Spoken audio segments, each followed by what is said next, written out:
Waliyan ɗaurin auren Jamilu Abubakar na Soma da Aisha Babala Umar, wanda mai girma minista ya nemi aure a gurin sanata Atiku Abubakar gwamnan jihar Kebbi, wanda aka yi 27 ga watan biyu 2021. Ina hannunta su ga tambarin gwamnati a sadar da su ga mai girma gwamna da sunan sadaki. Mai girma gwamna muna roƙon alfarma ka ba da izini na a ɗora musu aure. Muna neman aure daga hannunka na Aisha Babale.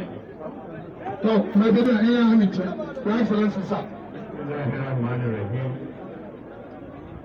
Jama'a da suke wurin nan musamman tsohon gwamnan jiha Kebbi, tsohon gwamnan jiha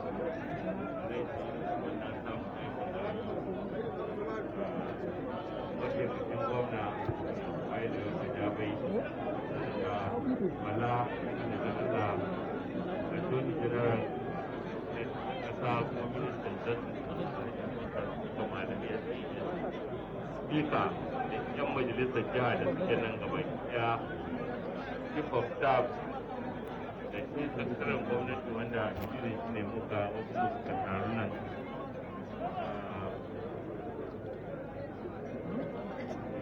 shugabannin jam'iyya shugabannin jam'iyyu wakilan sarakuna da uwayen ƙasa chief judge na jihar Kebbi da lahirin jama'ar da suka taru wurin nan gabaki daya domin wannan shaidar wannan ɗaurin aure duka salamu alaikum.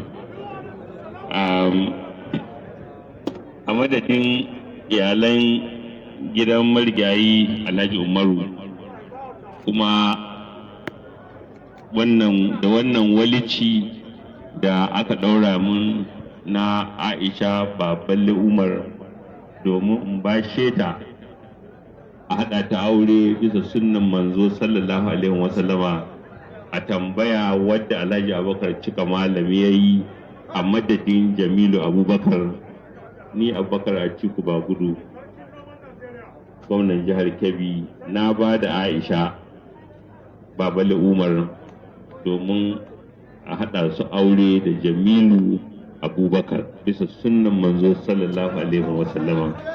Kuma Alhaji Abubakar cika malami ya ba da 100,000 na sadaki wanda shine aka yi aminta a sadaki tsakaninsu, don haka tabbacin cewa na anshi sadaki na ba da dama a daura aure. Allah ya wa aure albarka, Allah ya hana kawunan su, Allah ya sa wannan abu ya zama alheri, kuma Allah ya saka ma kowa da ya zo wurin nan da alheri.